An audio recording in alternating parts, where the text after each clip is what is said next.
Itigil daw ang pag-scroll. Alam mo ba ngayon, libu-libong tao ang iniimbitahang lumipat sa Canada kahit hindi pa sila nakapunta rito noon?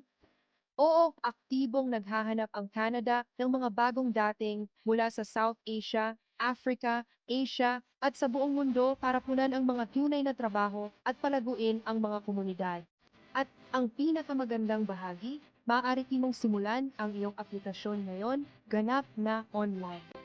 Kung iniisip mo kung ano ang buhay sa Canada, isipin ang kaligtasan, malinis na mga lungsod, magandang sweldo, edukasyon sa mundo, at isang lugar kung saan normal ang pagkakaiba-iba. Karamihan sa mga tao ay hindi nakakaalam na sila ay karapat-dapat na. Kung nagsasalita ka ng Ingles, may karanasan sa trabaho, o gustong mag-aral, maaari kang maging kwalipikado ng mas maaga kaysa sa iyong iniisip.